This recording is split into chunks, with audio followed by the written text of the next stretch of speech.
국내 코로나19 첫 확진 환자가 발생한 지 오늘로 2달째.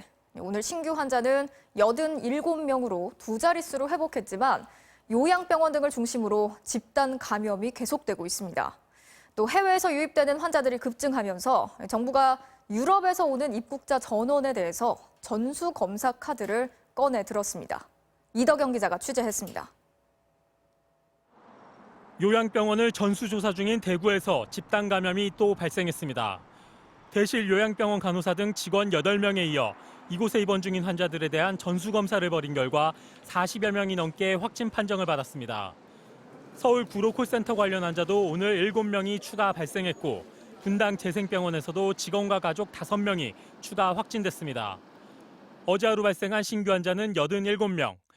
두 자릿수를 다시 회복하긴 했지만 국내 코로나19 첫 환자 발생 이후 한 달 동안의 환자가 30명이었던 것에 비하면 하루에만 3배 규모로 발생한 셈입니다. 2차, 3차 지역 감염은 여전히 진행되고 있습니다.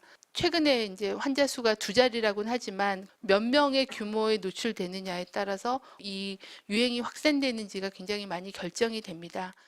새롭게 닥친 위기는 해외 역유입입니다. 중국과 아시아 국가에서 간간히 유입되던 해외 유입 환자들은 이번 주 들어서만 38명으로 급증했습니다.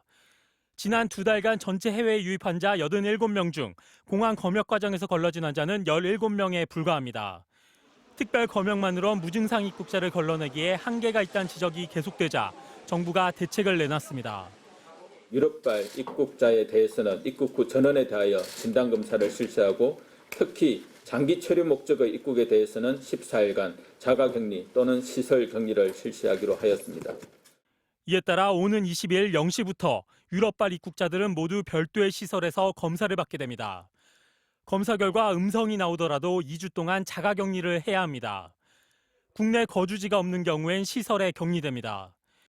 유럽 입국자인 경우에는 저희가 검역 과정에서 유증상자라고 알려진 분들을 검사했더니 양성률이 한 5% 정도 나왔습니다. 그러니까 굉장히 양성률이 높은 거죠. 그러나 단기 체류자의 경우 기존 자가진단 앱을 통한 자발적 신고와 하루 한 차례 전화 감시만 이뤄집니다.